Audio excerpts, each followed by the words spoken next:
começar a aula de hoje, sexta-feira, dia 22/5, instalações elétricas.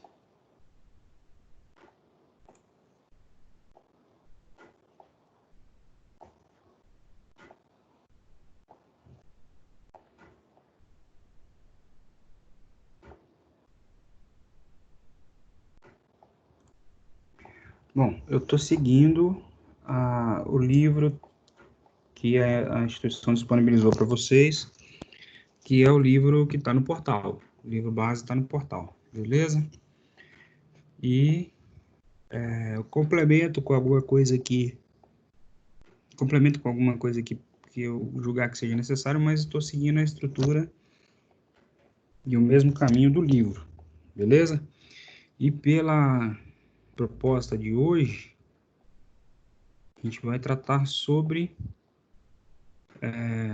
a elaboração em si do projeto elétrico residencial. A gente já viu lá, nessa unidade 3, a gente viu as normas técnicas, a gente viu quais são os elementos que compõem o projeto residencial, o projeto elétrico residencial, e hoje a gente vai dar uma passada aí na elaboração do projeto, beleza?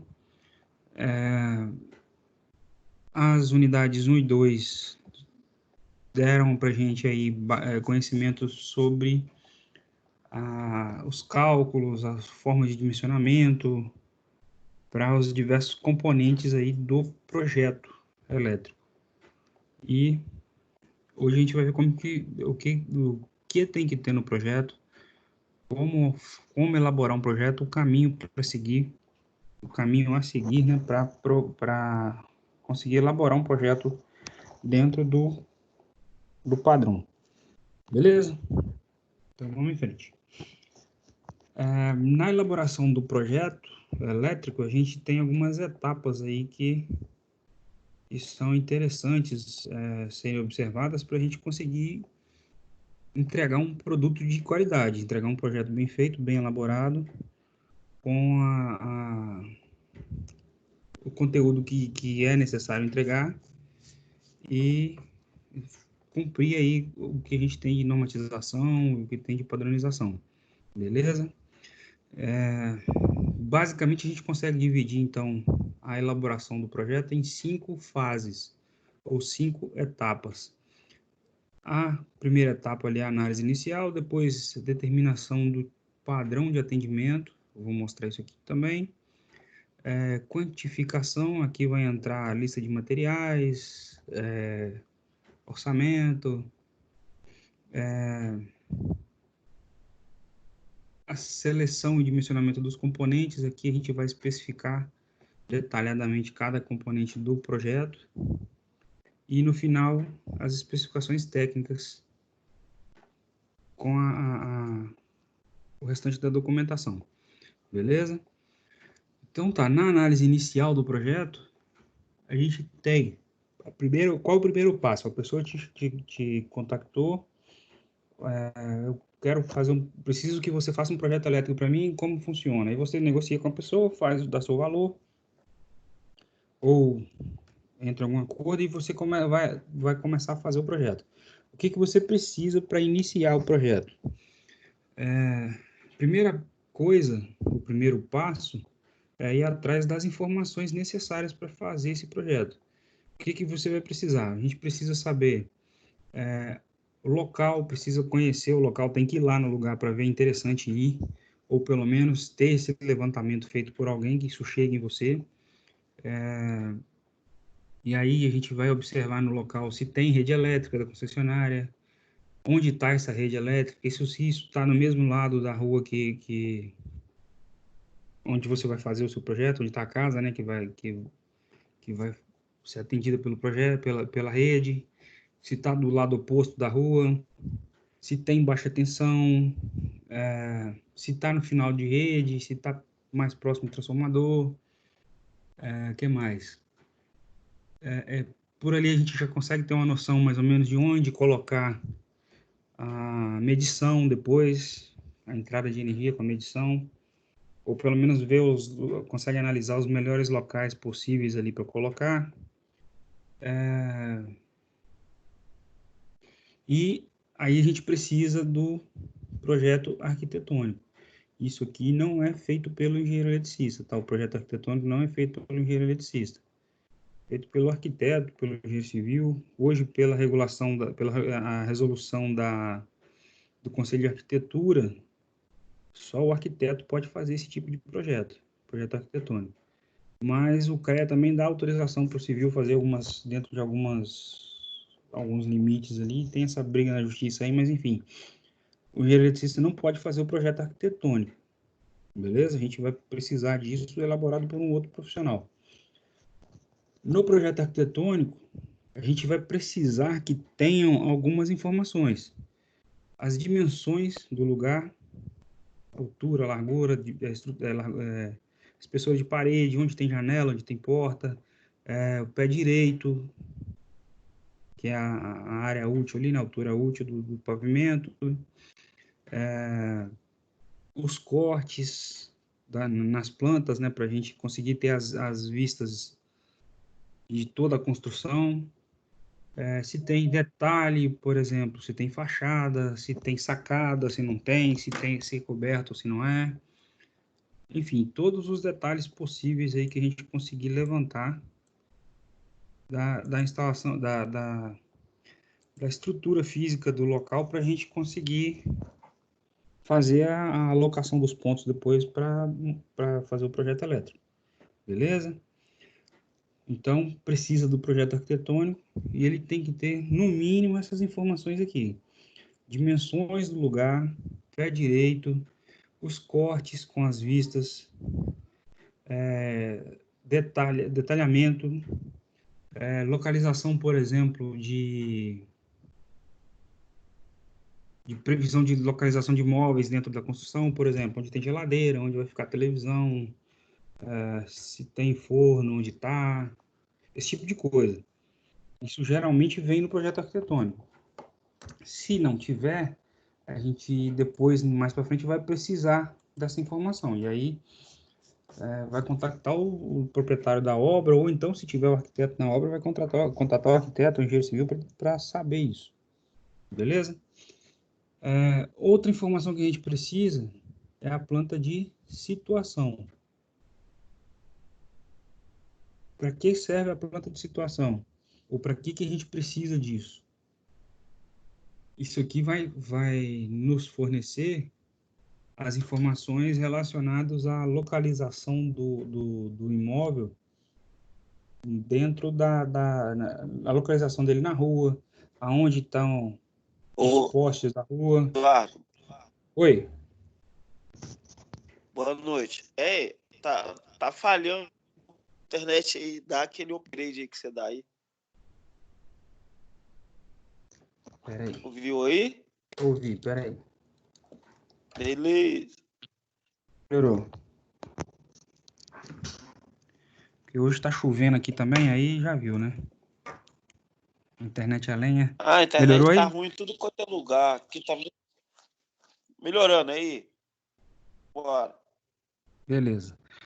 Então, na planta de situação, a gente vai precisar informações do local onde será feita aquela instalação. Saber, por exemplo, onde está a rede da concessionária, onde tem poste. Se for fazer entrada subterrânea, vai ter que cortar na rua, se pode cortar, o que tem naquela região ali. Esse tipo de detalhe a gente vai precisar também, beleza? Nessa parte da planta de situação, a gente vai precisar das informações relacionadas à rede da concessionária também, beleza? E uma outra informação importante é o cronograma, porque a gente precisa prever também os prazos para projeto, qual etapa, os prazos de cumprimento de cada etapa dessa, beleza? Além disso, a gente precisa ver com o proprietário. Se não tiver na planta, né, no projeto arquitetônico, a gente precisa ver com o proprietário ou então com o responsável pela obra, pela instalação. Localização dos pontos, onde que ele quer que coloque os pontos de energia, ponto de tomada, ponto de luz, seguindo o padrão das normas. Então, por exemplo, eu vou olhar a tomada, vou olhar no perímetro, seguindo aquela mesma regrinha que vocês já conhecem. Então, aqui, por exemplo, dentro desse cômodo eu tenho que ter, sei lá, 4 tomadas, tomada de uso geral. Você pode distribuir isso ali dentro, seguindo o padrão da norma, beleza? Então, a gente tem essa flexibilidade aí de realocar os pontos e colocar no local que o dono da obra queira, ou onde o arquiteto decidir, ou onde quem está projetando a, a parte de vivência ali, de utilização do ambiente depois, onde ele vai querer colocar, beleza? Isso vai valer para pontos de energia, vai valer para tomada de uso geral, tomada de uso específico, chuveiro, esse tipo de coisa, beleza? Outra informação que a gente vai precisar, se tem previsão de utilização de alguns aparelhos de uso específico, como ar-condicionado, aquecedor, torneira elétrica, chuveiro, a potência dos chuveiros que estão previstos de ser instalados ali, porque tem variação grande, dependendo de um modelo para o outro, e tem variação grande de potência, e isso interfere no cálculo do circuito, beleza? Esse tipo de coisa a gente também vai precisar, esse nível de informação. Além disso, a gente precisa de informações relacionadas aos materiais e aos equipamentos elétricos que serão usados ali. Se tem preferência, por exemplo, para determinada marca de interruptor, de tomada, esse tipo de coisa também, porque depois a gente vai ter que colocar isso na nossa lista de material também, beleza? Outra informação, se tem previsão de aumento de carga dentro de um determinado período. Porque às vezes a pessoa está construindo a casa, mas ela já está prevendo que daqui a 4, 5 anos, ela vai ampliar aquilo ali e vai colocar, por exemplo, mais um banheiro, e aí tem mais um chuveiro, ou então vai colocar um outro ar-condicionado maior, esse tipo de coisa. Se já tem previsão disso também, para a gente já dimensionar o circuito prevendo isso, porque senão depois vai ter que mexer de novo na instalação elétrica. Beleza? E aí, quando a gente terminar essa primeira etapa, que é a etapa inicial aí para começar o projeto, a gente precisa, no mínimo, dessas informações aqui. Limitações físicas da instalação, que são a localização onde que quer que passe, por exemplo, o eletroduto, onde vai colocar os pontos de tomada, esse tipo de coisa. Determinação dos equipamentos que serão usados, onde a potência do chuveiro, potência de ar-condicionado, se está usando torneira elétrica ou não, a potência delas, esse tipo de detalhe, beleza? Para a gente conseguir já dimensionar o circuito prevendo esses caras. Isso vai valer para equipamentos que vão entrar no circuito de uso específico, porque eles têm potências mais altas, beleza?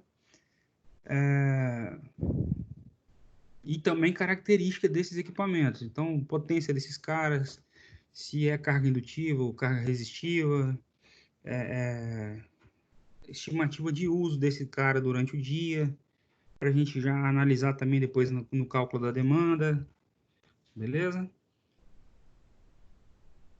A identificação das linhas elétricas disponíveis, aqui a gente vai pegar o que tem na rede da concessionária, por exemplo, na rua ali, na região onde vai ser construída essa instalação, se tem baixa tensão monofásico, bifásico, trifásico, se é final de rede ou não, se a rede está do mesmo lado da rua, se está do lado contra, se está do lado a favor, lado contra, esse tipo de detalhe, beleza?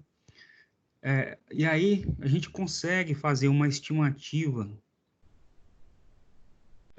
mais básica e mais superficial, mas já dá para fazer uma estimativa da potência instalada a partir dessas informações aqui. A gente já consegue ter uma noção de quanto mais ou menos essa instalação terá de potência instalada, beleza? E uma informação importante que a gente vai precisar também é a localização da entrada de energia, porque pode ser, por exemplo, que você está prevendo colocar a entrada de energia num determinado lugar e o cara vai fazer uma garagem ali, ou então a janela, ele não quer o padrão ali, ele quer no outro lugar. Esse tipo de informação também a gente precisa. Beleza? A segunda etapa é quantificação da instalação. Aqui a gente vai fazer levantamento de previsão de carga do projeto. E aí, aqui vai entrar aquela tabelinha que a gente viu lá nas primeiras aulas. Vai montar uma tabelinha mesmo, ó. Quarto 1 tem tantas tomadas de 100, tem tantas tomadas de 60, tem tal. Quarto 2 tem tanto. Vai fazer isso tabelado bonitinho para a gente ter previsão de carga, beleza? É um cálculo manual mesmo, beleza? E aí, tendo essas informações, a gente vai aplicar os conceitos conforme a norma, conforme as normas técnicas, beleza? E lá a gente vai seguir aqueles padrões que a gente já viu, para quantidade mínima de tomada, potência mínima de pontos de iluminação, aquele padrão todo que você já conhece, que a gente já viu durante a disciplina e viu nas primeiras aulas aí na disciplina, beleza? E aí, com isso, a gente consegue definir previsão de tomadas de uso geral, de potência desses caras, potência instalada, previsão de quantas tomadas de uso específico, potência instalada disso também, a previsão de iluminação, qual é a potência de iluminação, beleza? E a gente consegue calcular isso mais detalhadamente, aí chegar em valores já próximos do final. Quando a gente terminar esse levantamento, a gente consegue fazer, então, já tem informações suficientes para fazer o projeto de iluminação, e aí aqui a gente já vai conseguir dimensionar, por exemplo, tipo de luminária, tipo de lâmpada, potência, tudo detalhado, beleza? Distribuição disso tudo detalhado.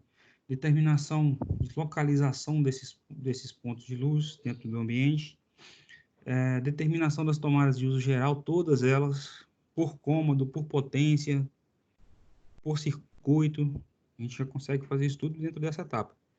Determinação de tomada de uso específico também já vai tá tudo detalhado, onde elas estão, potência delas, qual circuito que está atendendo aquelas tomadas, beleza? E também aqui nessa parte vai entrar a marcação dessas informações todas aqui, na planta baixa. É aqui que a gente vai começar a elaborar os desenhos do projeto, beleza? Vai fazer a alocação dos pontos mesmo dentro da planta baixa. Ó, aqui eu quero uma tomada baixa, aqui eu quero tomada alta, aqui assim, exato, tudo detalhado. Nessa etapa que a gente vai começar a fazer isso. Beleza? Calcular centro de carga, que vocês sabem fazer, usando o método do baricentro. Vocês sabem fazer, eu já ensinei. E aí, a gente vai colocar locação aí para o quadro de cargas, o quadro de disjuntores. A partir do centro de carga, né? A gente vai colocar ele o mais próximo possível ali do centro de carga.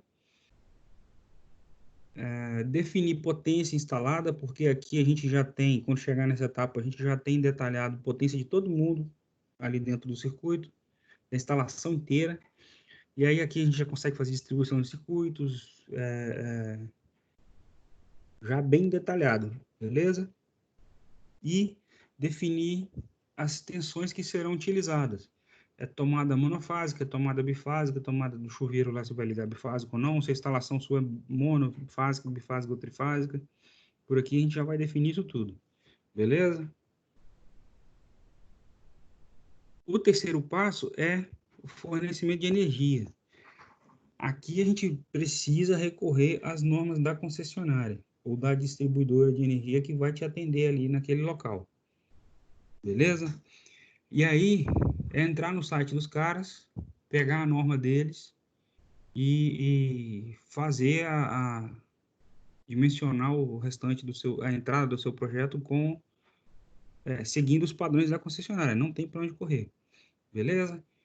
Eu já mostrei na aula anterior, no nosso caso aqui da EDP, aonde pegar essas normas lá na EDP. Na norma já tem os formulários para fazer pedido de fornecimento de energia. Tem um formulário padrão lá para fazer esse pedido, com todas as informações que a gente precisa passar para eles. Tudo detalhadinho lá na norma da EDP, tem tudo. Quem não viu a aula ou não lembra ou não encontrou, entra no site da EDP e procura a parte de normas técnicas, que vai achar isso tudo lá, tudo detalhadinho lá, beleza? Aí aqui a gente tem que informar, por exemplo, para a concessionária, demanda instalada, perdão, demanda da instalação, modalidade, se é monofásico, bifásico, trifásico, tensão de fornecimento, categoria de atendimento do consumidor, se ele está eu vou mostrar depois na norma ali, ela divide as unidades consumidoras em categorias de acordo com a demanda. Isso já vem detalhado. Tem que informar o ponto de entrega, onde que a concessionária tem que fazer a ligação da rede dela para te entregar, beleza? Onde está o seu padrão, onde você vai colocar o padrão. Cálculo de curto-circuito no ponto de entrega. Isso aqui, geralmente, se a gente pedir isso para a concessionária, geralmente ela entrega, ela fornece. Mas vocês sabem calcular isso aqui também. Dá para a gente chegar no valor próximo com o cálculo que a gente já viu. Beleza? E esquema de aterramento. Vocês já viram isso aqui, mas eu vou reforçar ele hoje com vocês aí, para a gente relembrar. Passo 4. A gente vai dimensionar os componentes do projeto e fazer a seleção desses caras. E aí aqui vai entrar, a gente vai dimensionar a entrada de serviço. Aqui eu vou dimensionar o meu padrão de energia, seguindo a norma da concessionária. Eu vou dimensionar, por exemplo, condutor de entrada, de fase, neutro, terra, aterramento, a caixa, se é pontalete, se é poste, se é ancoragem no muro, tudo, vou dimensionar tudo nessa etapa. E essas informações todas estão dentro da norma da concessionária.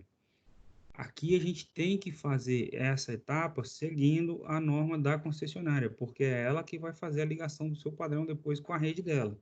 Se não tiver de acordo com a norma, ela não vai te atender, beleza? Então não tem jeito, essa etapa tem que ser feita consultando a norma da concessionária e adequando o seu projeto às normas da concessionária, beleza?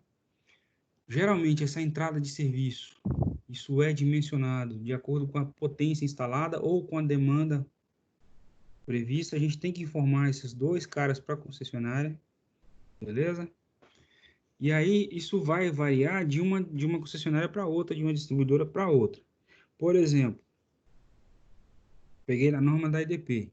Eu não sei se essa versão aqui ainda está vigente ou se ela já foi substituída por uma mais atualizada. Eu peguei essa versão aqui ano passado. Eu não olhei no site deles hoje, mas é só entrar no site e pegar a versão atual que está lá. Não sei se é essa versão aqui ou se houve atualização. Mas muda detalhezinho.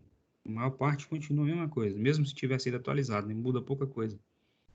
Aqui a gente tem o poste da concessionária, a rede de média tensão, 13.800 volts de uma fase para outra. E aqui embaixo tem a rede de baixa tensão. Neutro, se for esse tipo de rede convencional aqui, o neutro é o primeiro fio mais alto, depois fase A, fase B e fase C. Isso aqui pode ser aquela rede isolada, que esses cabos vêm trançados, né? Eles têm a capa de proteção, eles são trançados. Ou pode ser rede protegida, que é aquele sistema que eles montam os cabos assim, né? Com um espaçadorzinho, que parece aquela estrelinha ninja. Ele vem isolado também. Enfim, tem modelos diferentes ali, mas todos seguindo a mesma estrutura. Se for a rede convencional, aqui é neutro, fase A, fase B, fase C. Esse tipo de detalhe a gente precisa ver no local onde vai executar o projeto, onde vai construir a casa. Por quê? Você tem que saber se lá na rua tem baixa tensão trifásica, que é o caso desse cara aqui, que tem as 3 fases, ou se é só fase neutra, ou se é 2 fases e o neutro, ou se não tem, que tem região que não tem, que só tem a média tensão, tem lugar que não tem nem poste, nem nada. Esse tipo de detalhe a gente tem que ver lá naquela primeira etapa, beleza? E aí, fazendo o cálculo todo, a gente consegue ver na norma da concessionária e definir, por exemplo, se a nossa entrada pode ser aérea, se isso vai estar ancorado na mureta, se isso vai estar ancorado em pontalete, igual esse cara, ou se está usando poste de concreto também, aqui que existe a opção de usar um poste de concreto na entrada de energia também, para fazer a ancoragem do cabo. Esse tipo de detalhe todo a gente precisa definir também. E isso está na norma da concessionária, beleza? O padrão que a gente vai usar está na norma da concessionária. Tem a opção de fazer a ligação dessa caixa aqui com a rede de baixa tensão por meio subterrâneo também. E aí a gente tem que informar onde vai cortar, a profundidade, envelopamento do eletroduto, tudo, isso tudo está na norma. Subida desse cara aqui, tudo detalhado, beleza? Peguei isso aqui lá da norma da concessionária também. Essa norma é para fornecimento de energia em tensão secundária, que é baixa tensão, para edificações individuais. Existe uma outra norma da EDP que é para edificações coletivas, que é quando tem agrupamento de medição. Por exemplo, num prédio você tem vários apartamentos, cada um deles com seu padrão de medição, e com um medidor, né, e esses medidores são todos agrupados num conjunto só, que é chamado de, na norma da concessionária, é chamada de edificações coletivas, beleza? É agrupamento de medição que são usados em edificações coletivas. Essa norma aqui é específica para edificações individuais. Existe uma outra norma da EDP que é para edificações coletivas. Muda algumas coisas aqui dentro, beleza? Então tem que ter esse cuidado aí quando for fazer o dimensionamento. Aqui ela traz as categorias de consumidoras. Pode ver ali, tem a categoria U, que está dentro o disjuntor de entrada ali 63 amperes, a carga instalada até 9.000 kW, beleza? E monofásico, fase neutro. Se for categoria D, já é bifásico, aqui é unipolar, né? O nosso disjuntor agora já é bipolar, que é para atender com duas fases, mais um neutro, beleza? E até 15 kW de potência instalada. Medição direta, que a conexão da rede da concessionária com o seu medidor é feito de forma direta, não está usando terceiro, nem TP, nem nada disso. Isso vai variar de acordo com a potência também. O ramal de ligação ali, se ele for aéreo, ela já vai especificar que tem que ser o ramal de 16 milímetros, aqui também. Beleza? Aqui tem já tudo detalhado. O cabo que vai até o medidor, do poste até o medidor, nessa categoria aqui, é de responsabilidade da EDP, aqui também. Depois do medidor, qual tem que ser o cabo? Que é esse cabo que você vai ter que colocar, ou quem for executar vai ter que colocar. Cabo de 16, cabo de cobre 16. A classe de isolação, tipo de caixa, já está tudo detalhado. O eletroduto de entrada, qual tem que ser o diâmetro do eletroduto. Beleza? Condutor de aterramento, qual tem que ser a bitola mínima do condutor de aterramento. O eletroduto de terra, qual eletroduto tem que ser, já tem tudo detalhado, tudo prontinho aqui, mastigadinho. Beleza? O poste para fazer a ancoragem desse ramal que vem da concessionária, né, que vem do poste da rua, vai fazer a ancoragem na sua construção, ou no pontalete, ou no poste de concreto, ou na mureta. Tem uma parte aqui dentro dessa norma, que tem uma tabelinha, já traz isso tudo detalhado também. Se está usando pontalete, está dentro dessa tabela também. Beleza? Se tem motor, quantos motores que pode... qual a potência do motor que pode ter nesse grupo? Motor de até 1 CV.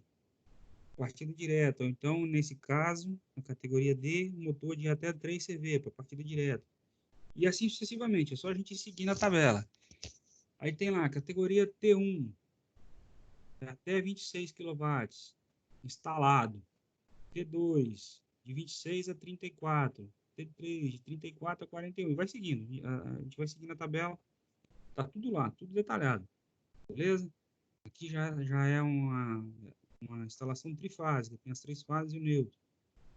Então, assim, isso aqui não tem para onde correr. Tem que pegar a norma da concessionária e montar dimensionar sua entrada de energia seguindo o que está na norma. Se não seguir isso aqui, ela não vai ligar. Você vai pedir ligação, ela vai mandar o funcionário lá, ou a terceirizado, eles não vão ligar. Beleza? Tem um exemplo no livro que está no portal, que é usando a tabelinha de entrada de serviço de edifícios de uso coletivo da Copel. Copel é uma concessionária de energia que atende a região sul do país, uns locais lá na região sul do país. Nessa tabela da Copel que está no livro, eu não sei se ela é atualizada ou não, eu não entrei no site deles para ver, ela faz o dimensionamento com base na demanda, beleza? Então tem que fazer o cálculo de demanda em kVA. E aí a gente vai pegar a demanda da nossa instalação e ver qual demanda que atende aqui. E aqui a gente tem as informações que precisa. O máximo de corrente, ramal, de ligação, que é o que vem do poste, o ramal de entrada, que é o que vem da sua instalação, por padrão de medição, eletroduto, ramal de alimentador lá do seu quadro de disjuntor para cá, a parte de aterramento, beleza? Essas tabelas vão variar de concessionária para outra. A gente tem que pegar a norma da concessionária, não tem jeito. Beleza? Essa tabela aqui está no livro, que está no portal. Eu não sei se houve atualização disso. Ela está no livro e diz que é uma tabela tirada da norma de fornecimento de energia para edificações de uso coletivo da Copel. No nosso caso aqui, a gente vai usar a norma da EDP, beleza? E aí no livro ele traz um exemplo, usando aquela tabela. Ele quer saber, para dimensionar uma entrada de serviço de um prédio, e ele diz que o prédio possui demanda máxima de 145 kVA. É só a gente pegar na tabela. Esse cara está abaixo, então não atende. Esse passou, então a gente tem que colocar aqui dentro desse grupo. Beleza? E aí vai pegar esses dados aqui dessa linha. Direto, não tem muito segredo. Beleza? A segunda parte da etapa 4 é o dimensionamento de condutores. São os cálculos de dimensionamento dos condutores. Esses cálculos vocês já sabem fazer.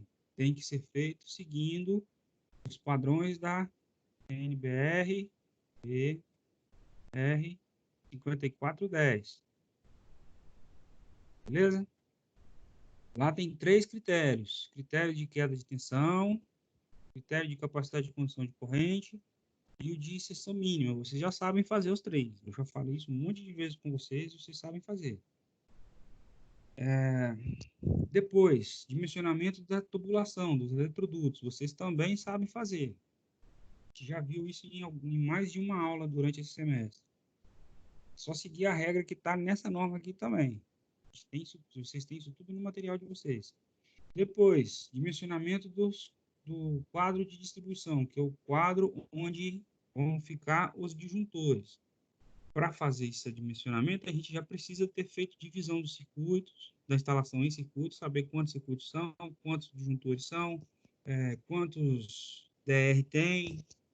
E aí a gente vai pegar um quadro com tamanho compatível com essa quantidade, tem que deixar uma margem de segurança ali para a expansão, para caber mais disjuntores, uma possível expansão, e fazer o cálculo de localização do centro de carga, usando o método do barycentro, para saber onde vai colocar esse quadro. Vocês sabem fazer esse cálculo do método do barycentro. Já aprenderam a fazer isso. Depois, dimensionamento dos dispositivos de proteção. Essa etapa aqui, na verdade, você vai fazer junto com a outra. Porque para fazer dimensionamento do quadro de disjuntores, quadro de distribuição, você precisa saber as informações já do dispositivo de proteção, que são os disjuntores, proteção diferencial residual, que a norma exige que tenha esse cara em algumas condições específicas lá que vocês já conhecem. Se tiver fusível ou não, especificando, dimensionando os fusíveis, tudo seguindo os critérios desse cara. Vocês já conhecem. Depois, dimensionar o aterramento. Tudo dentro dessa etapa 4, que é a etapa de dimensionamento dos componentes do projeto. Dimensionamento de aterramento. Eu já falei alguma coisa de aterramento com vocês, mas vamos reforçar. O sistema de aterramento tem a função de desviar a corrente elétrica para o terra. Óbvio, né? O sistema de aterramento, então, a gente consegue dividir em 3 grupos. O grupo que é chamado de aterramento funcional, o grupo que é chamado de aterramento de proteção e outro grupo que é chamado de aterramento de trabalho. Beleza? O aterramento funcional, ele é usado...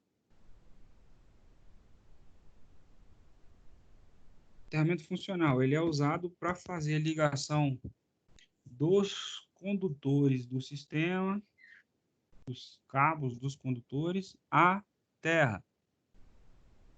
Beleza? Esse cara é o que vai fazer a proteção dos condutores, proteção da instalação, proteção das pessoas à terra. Beleza? Tem alguém falando que não está conseguindo entrar.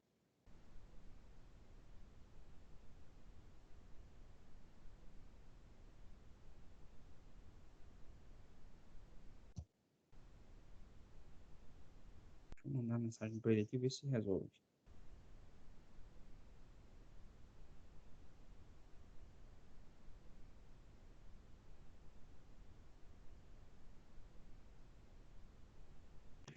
Então, a gente tem aterramento funcional, é o que vai fazer a ligação dos condutores à terra. Beleza? O aterramento de proteção vai fazer a ligação das massas e dos condutores estranhos ao terra. O que são essas massas? Carcaça metálica de equipamento, partes da instalação aí que não deveriam estar energizadas, mas que por alguma falha pode vir a estar energizada e provocar um choque em alguém, ou provocar fuga de corrente em algum motivo, em algum local, beleza?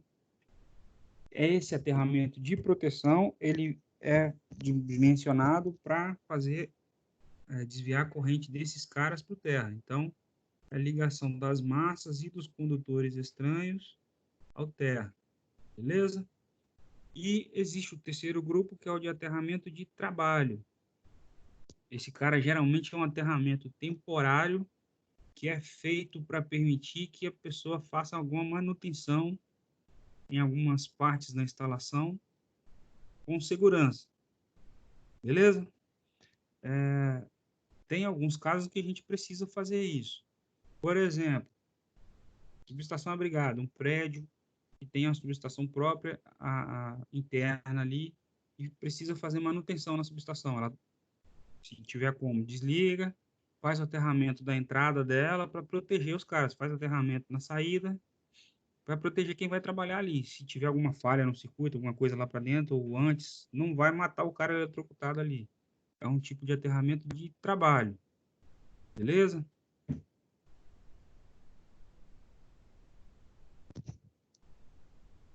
Tá. E o que o aterramento tem que prever? Quais são o que é de importante aí que o aterramento não pode deixar passar de forma alguma? Ele tem que prever as informações dos condutores de proteção, a informação dos condutores de ligação e de aterramento, ligação em potencial e aterramento, e o eletroduto de aterramento. Beleza? Existe uma forma de padronizar os esquemas de aterramento, porque o aterramento pode ser construído de diversas formas. E existe uma forma de padronizar esses caras seguindo normas técnicas. Ele usa um código de letras com esse formato, beleza? A primeira letra é referente à alimentação do sistema, à entrada ali do sistema em relação ao terra. A segunda letra, eu vou mostrar o desenho, vocês vão entender melhor. A segunda letra refere à situação das massas da instalação com relação à terra, se está aterrado direto ou não. E a terceira letra é referente aos condutores neutros de proteção. Se eles são separados, se existe condutor neutro e condutor de proteção, ou se é um condutor só fazendo a função dos dois. Calma que vocês vão entender agora. Primeira letra pode ser T ou I. Primeira letra, vamos ver o desenho. Primeira letra é referente à entrada, o aterramento da entrada da alimentação, que seria lá no seu relógio, por exemplo, no relógio de luz. Ele pode ser T ou I. Se ele for T, indica que existe um ponto ali diretamente aterrado. Existe um ponto ali com o condutor descendo e ligando lá na haste de aterramento, direto. Beleza? Ou numa malha de aterramento.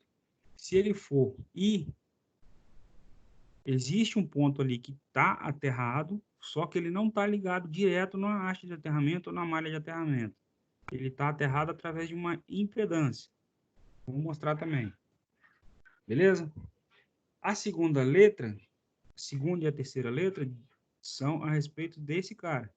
Isso aqui seria lá dentro da sua instalação, lá no seu quadro de distribuição, por exemplo. A segunda letra pode ser T, N ou I. Se ela for T, significa que aqui existe um ponto que está ligado diretamente a um aterramento, que não é o mesmo desse. Beleza? Existe uma malha de aterramento, uma haste de aterramento aqui que está ligando um ponto diretamente aqui dentro. Se ela for T, a segunda letra for T. Se a segunda letra for N, não existe esse ponto de aterramento ali. Beleza? O ponto de alimentação aterrado, ele está aterrado em algum condutor que está vindo desse aterramento aqui. Beleza? Se for T, existe um aterramento próprio. Se for N, ele está ligado num condutor que faz a conexão com o aterramento lá da entrada. E se for I, não existe aterramento aqui. Não existe nenhum ponto aqui ligado no aterramento. Beleza? A terceira letra pode ser S ou C. Beleza? Se ela for S,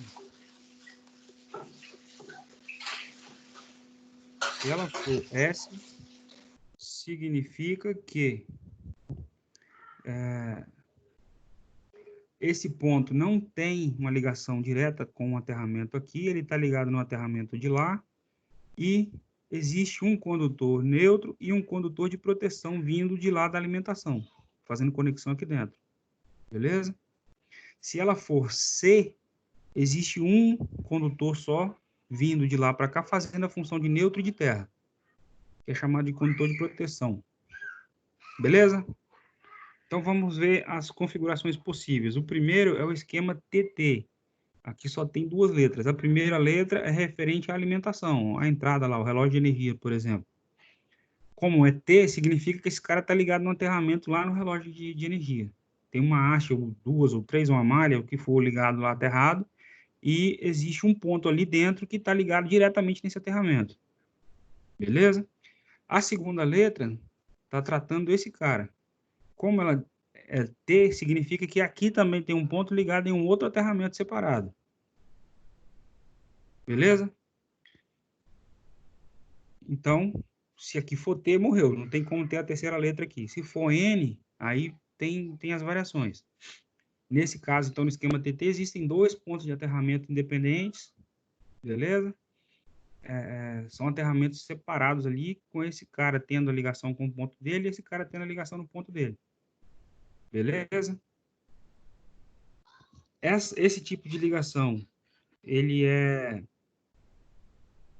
precisa dos dispositivos de proteção diferencial residual, porque é a única forma de garantir que quem tiver contato com essa parte, com o que está aqui dentro, ligado lá para dentro da casa, vai ter proteção contra choque. Beleza? Beleza? A segunda variação é o TN. A entrada está ligada no aterramento, existe um aterramento lá, uma malha, uma haste de terra, ou duas, ou o que for, e existe um ponto lá dentro da alimentação que está ligado nesse aterramento diretamente, com um cabo. E a segunda parte, que seria esse cara, não existe esse aterramento aqui. Beleza? Por isso que ele está com N. E aí, dentro do esquema TN, a gente pode ter uma dessas três configurações aqui. O TNS significa que... Deixa eu ver se tem um desenho aqui. Tem. TNS. A primeira letra é T, significa que a alimentação, a entrada está aterrado. Beleza? O N indica que esse cara não tem o aterramento dele, que ele está ligando no aterramento lá da entrada também. Então, tem que ter um condutor de aterramento ligado aqui, vindo para cá. É esse cara. Beleza? Esse condutor aqui.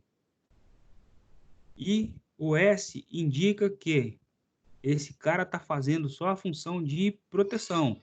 O condutor neutro é um outro cabo separado, mesmo que esteja ligado todo mundo junto lá, existe um cabo fazendo a função de neutro e um outro cabo fazendo a função de condutor de proteção. Beleza? Eles são separados. O Szinho aqui é de separado. Então, aqui é T, porque ele está ligado no terra, é N, porque ele não tem o aterramento dele, está ligado no de lá, e o S, porque o neutro e o terra são separados.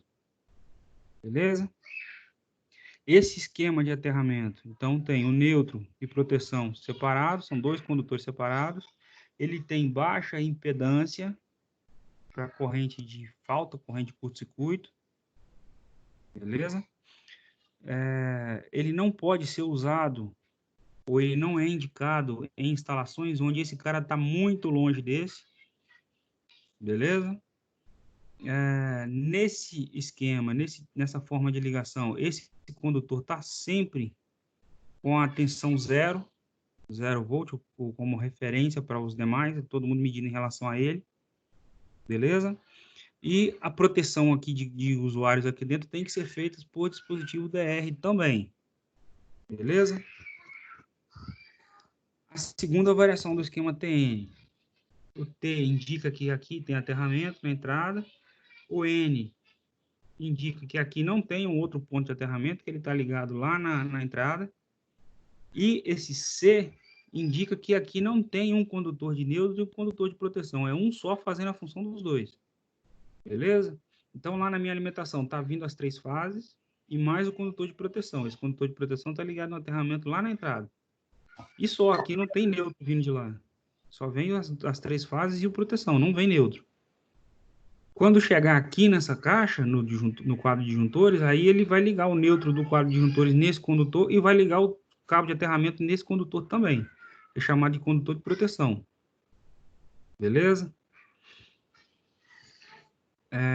Esse tipo de ligação não é permitido para condutores com seção inferior a 10 milímetros e nem para equipamentos portáteis. Beleza? E aqui a gente tem um problema, que não dá para usar DR aqui. Por que que não dá? O DR mede corrente da fase e corrente do neutro. Se tiver diferença entre eles, ele vai entender que teve fuga de corrente em algum lugar. Só que como que ele vai ler o neutro aqui se o neutro é o terra também? Não tem como ele fazer essa medição. Então não dá para usar DR nesse esquema de aterramento. Beleza? E aqui tem um outro problema. A tensão do neutro lá na carga não é zero, porque ele não tem a referência do terra mais ali para zerar. Beleza? E existe um outro problema também, que é esse caso aqui. Imagina que a gente está ligando, por exemplo, um chuveiro. Esse cara aqui está representando um chuveiro, 220 volts, duas fases, ou fase neutro, né? Fase neutro 220 volts. Aí, na hora que você está lá tomando seu banho, você põe a mão lá e, por algum motivo, esse cabo rompe aqui. Alguma falha ali acontece e rompe esse cabo. Vai acontecer isso aqui, a corrente vai passar por você, para fechar o caminho dos 220 ali. Você vai receber uma descarga aqui de 220 volts. Beleza?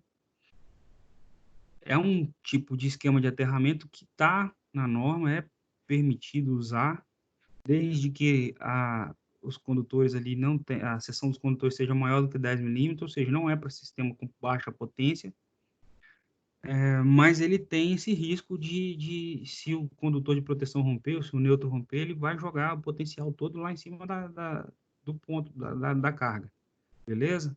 Ô, Eduardo, Diga.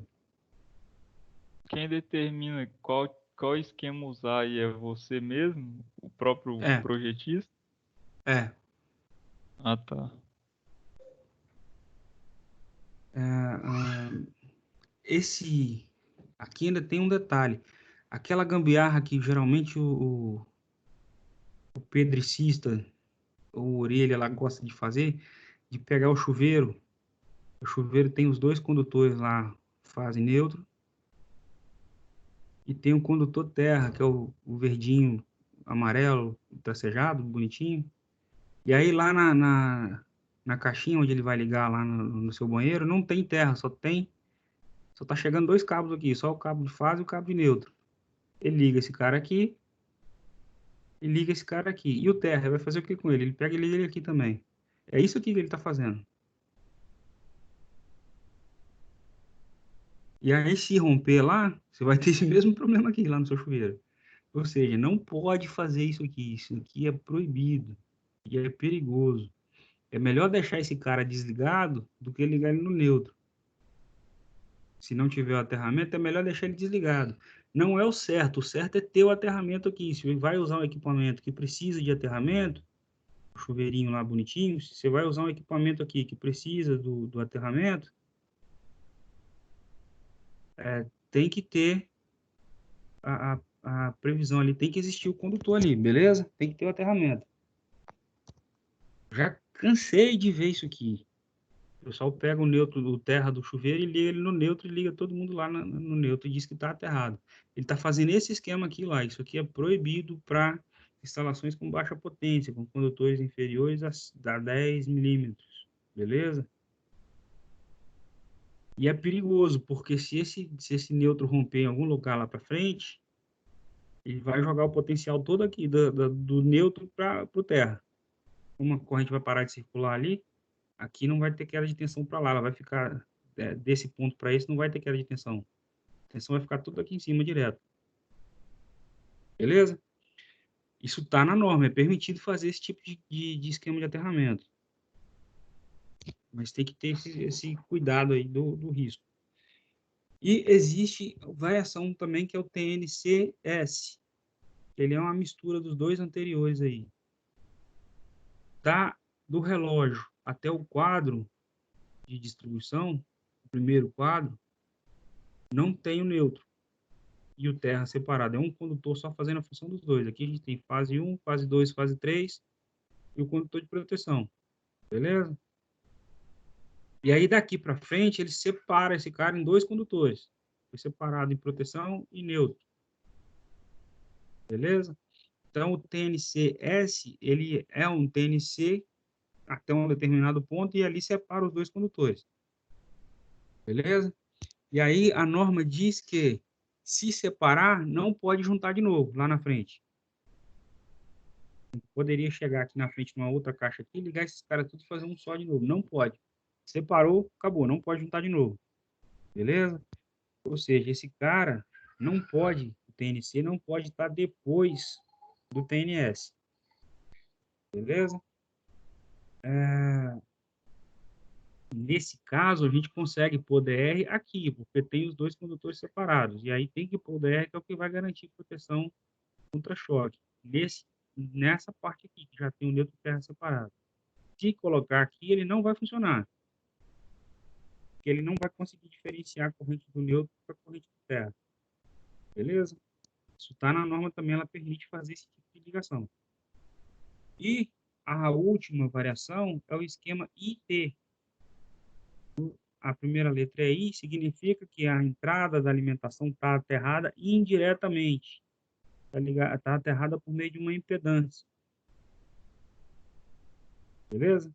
E aí essa impedância está ligada no terra. E o Tzinho aqui indica que esse cara tem o aterramento dele separado, bonitinho. Está ligado no aterramento dele. Isso tem aplicações ainda hoje tem aplicações para isso. A norma permite fazer. Isso foi usado muito tempo no passado nos Estados Unidos e tinha problema de tensões transitórias aqui dentro, porque dependendo se essa impedância falhar, sua instalação perde a referência por terra aqui, aí o neutro começa a flutuar, beleza? Mas ela ainda é usada. Por exemplo, se a gente precisar, imagina uma indústria, não é o caso da nossa meta aqui, mas se a gente tiver uma indústria, por exemplo, que não pode ficar sem energia de forma alguma, é calculado corrente de curto-circuito desse cara e é dimensionado uma impedância para controlar essa corrente. Se acontecer uma falha aqui, ele vai direcionar isso para a impedância, vai ativar alguma coisa para sinalizar lá para frente que tem falha, mas não vai desligar a alimentação completa. A parte crítica ali vai continuar funcionando, beleza?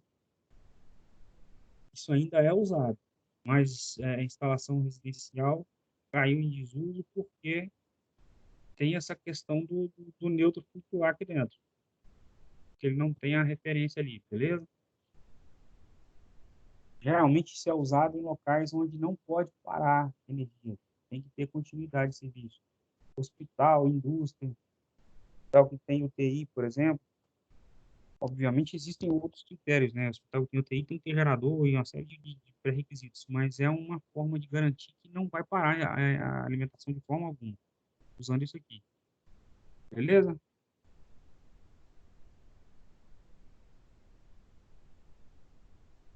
E tem um outro desenho. Esse desenho que está no livro, os anteriores aqui não estão.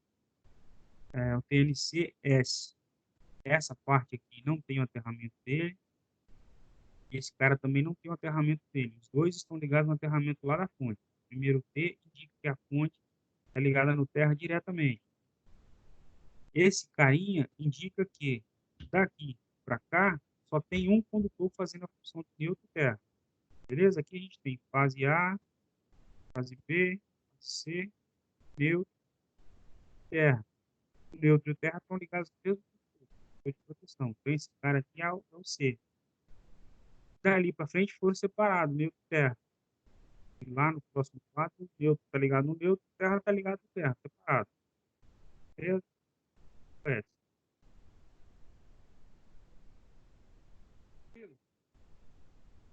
Bem simples essa parte, só para entender essa nomenclatura.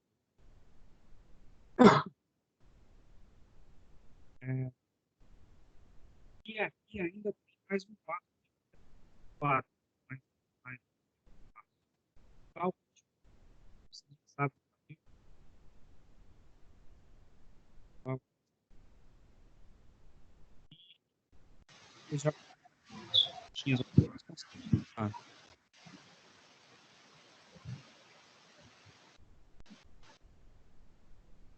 E a parte de coordenação da proteção. Isso aqui é basicamente tabelado com as normas da concessionária, você consegue fazer isso basicamente tabelado. É dimensionar, por exemplo, o disjuntor. Você pega, por exemplo, um circuito lá de tomadas. O disjuntor daquele circuito tem que, se acontecer uma falha naquele circuito, aquele disjuntor tem que atuar antes do disjuntor que está antes dele. Beleza? Então, por exemplo, aqui ele Ô, tem, Eduardo, o microfone aí tá cortando. de novo, a conexão. Deixa eu mexer aqui de novo. Vê agora, melhorou? Tá melhor. Tá melhor. Tá. Vamos supor, por exemplo, que aqui dentro desse cara, esse aqui está representando um quadro de disjuntores, e daqui de dentro estão saindo todos os circuitos para a sua instalação. Aqui tem os disjuntores de cada circuito e tem o disjuntor geral do quadro. Se pegar, por exemplo, um circuito de tomada de um quarto qualquer lá, se acontecer uma falha naquele circuito, aquele disjuntor que alimenta aquele circuito tem que atuar antes do disjuntor geral aqui. Beleza? Então, eles têm que ser dimensionados de forma que esse cara atue antes desse, no caso de falha. Se ele não atuar, se tiver com algum problema ele não atuar, aí tem um determinado limite de tempo aí de corrente que o anterior tem que atuar. Beleza? e se esse cara não atuar, o geral lá no relógio tem que atuar. Isso é a coordenação entre eles. Beleza? Mas seguindo os cálculos para dimensionar os disjuntores, que a gente já viu, esse critério basicamente já vai ser atendido de automático para a instalação residencial. Beleza? Então, quando a gente finalizar essa etapa 4, a gente tem que ter, então, nós teremos gerado, então, os esquemas unifilares, que são os desenhos na planta, os esquemas trifilares, que serão usados ali para fazer detalhamento de algum ponto específico, de conexão de algum equipamento específico, os desenhos da iluminação, com o cálculo técnico, parte de força, de alimentação, de entrada, a parte de aterramento, os cálculos para dimensionar todo mundo aí, os cabos, os condutores, os eletrodutos, os disjuntores, e o memorial descritivo, que vocês já sabem fazer também, que a gente já viu na aula passada. Oi. Só uma dúvida aqui, só voltando rapidinho no aterramento ali, quanto ao aterramento do padrão e o aterramento da residência, você acha ideal fazê-los independente ou eles têm que ter uma conexão? Depende do tipo de aterramento, da função do aterramento. Por que depende? Se a gente tiver, por exemplo, um aterramento para alimentação elétrica, nesse caso, deixa eu pegar um exemplo desse aqui, por exemplo, para a gente analisar. Esse caso que é o que acontece bastante. A gente tem um aterramento lá no padrão e aqui dentro não tem. Não tem um aterramento próprio, ele está ligado no de lá. Para alimentação elétrica funciona. Só que a gente tem problema com distância. Se esse cara estiver muito longe desse, pode haver diferença de potencial no próprio condutor do aterramento, desse ponto para esse. E aí, dependendo do que for ligado aqui, a gente pode ter pode acontecer, por exemplo, da tensão entre neutro e terra não tá zerado, se esse cara estiver muito longe desse. Entendeu? Entendi. Uma outra situação, se a gente tiver um esquema TT, cadê? Tá lá na frente. Vou voltar lá no TT. Tem os dois aterramentos separados. E se isso tiver... Ou então eu pego, por exemplo, o sistema de SPDA, que é proteção contra descarga, e ligo nesse aterramento aqui também. Ligo lá no meu SPDA. Que, na verdade, a norma diz que tem que estar todo mundo ligado no mesmo ponto. Para garantir a potencialização, o aterramento tem que estar todo conectado um com o outro. Aí cai um raio lá na rua, e uma parte desse raio vem para cá. Ele vai induzir tensão aqui, e como vai ter diferença de potencial de um para o outro, os dois não estarão no mesmo potencial, porque são pontos independentes, pode acontecer de ter descarga aqui entre neutro e terra. E aí você vai provocar uma situação de risco para os usuários ali do sistema. Então, tudo vai depender da aplicação do aterramento. Beleza, entendi.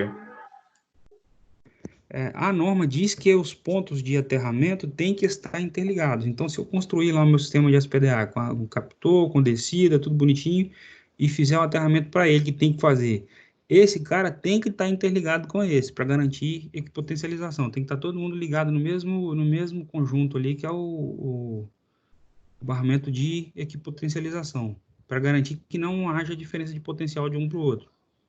Beleza? Beleza.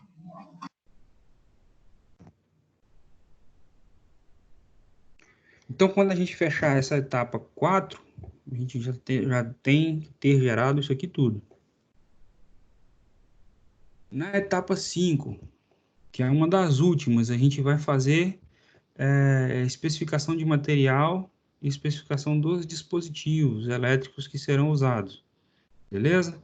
Aí aqui vai fazer quantificação desses caras, quantos metros de cabo, qual a bitola do cabo, a isolação do cabo, tudo detalhado, fabricante, vai montar uma lista mesmo de material toda detalhadinha. E é interessante colocar ou sugerir marcas de fabricantes para garantir que tem a qualidade que você quer.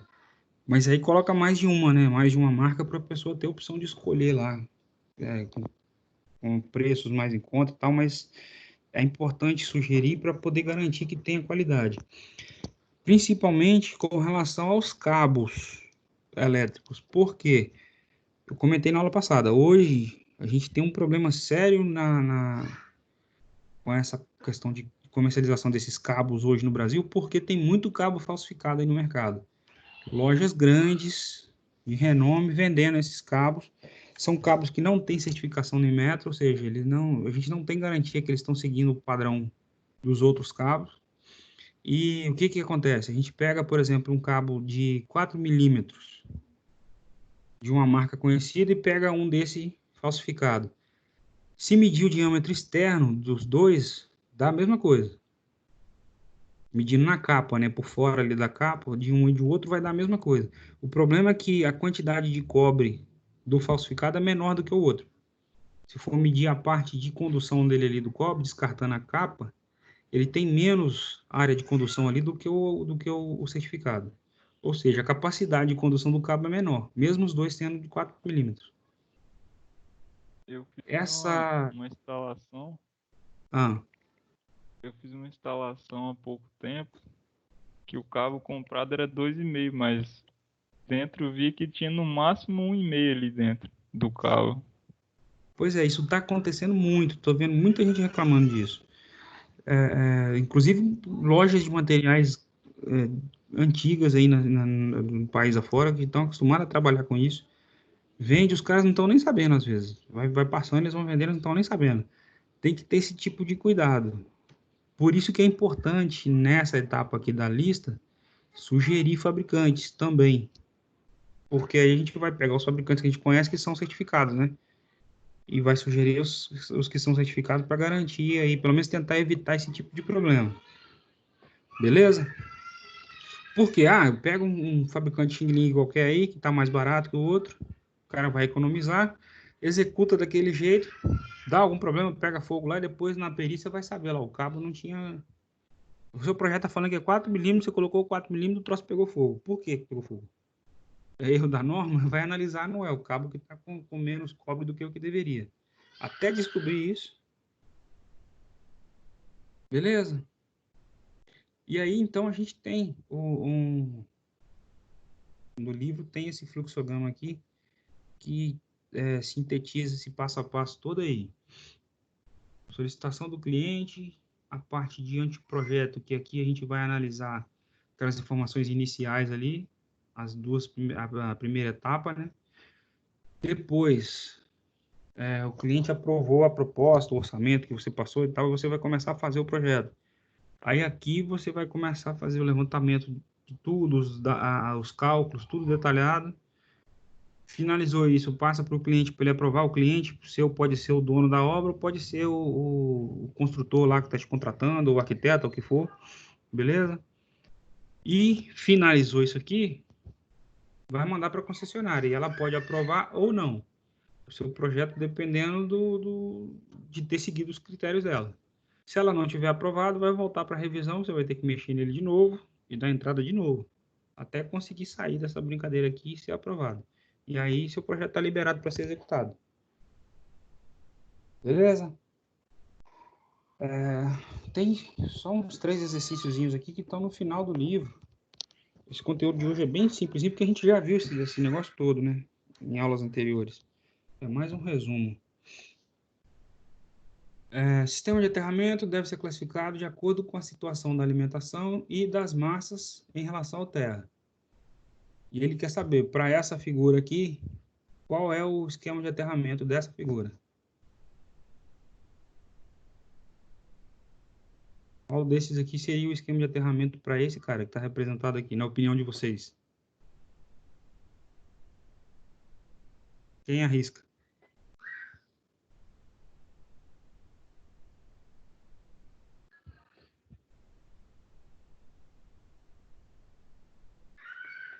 a entrada dele tem aterramento, então a primeira letra tem que ser T.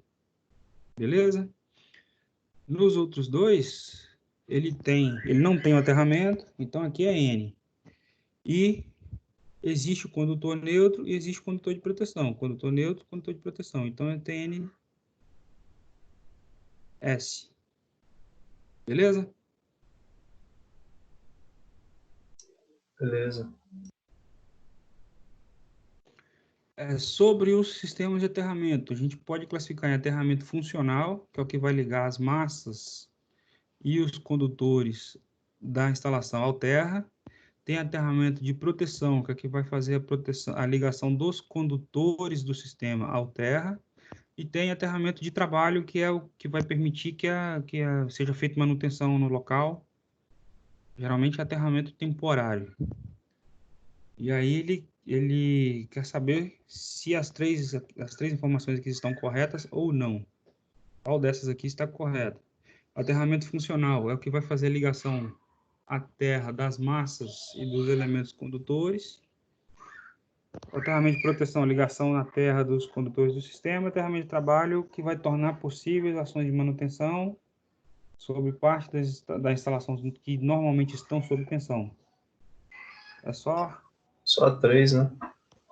Esses dois aqui estão invertidos, né? É. Os dois primeiros estão invertidos. Trocado. Beleza? Por que está invertido? O aterramento das massas é para proteção contra choque. E o aterramento dos condutores é para proteção do sistema, para garantir a funcionalidade do sistema. Está invertido ali a nomenclatura. Beleza? E para análise do fornecimento do padrão de energia elétrica, do padrão de fornecimento de energia elétrica da distribuidora local, alguns itens são considerados, sendo eles demanda, categoria de atendimento, ponto de entrega e localização de energia, nível de curto-circuito. Qual delas está qual ou quais são verdadeiras?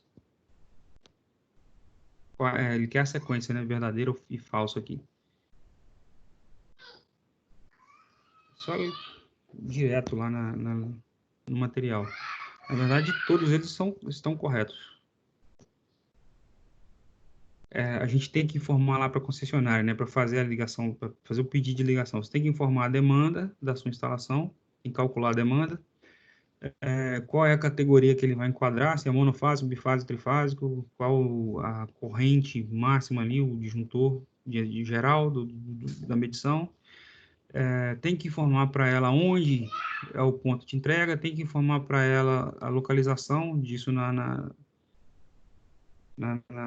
planta, beleza?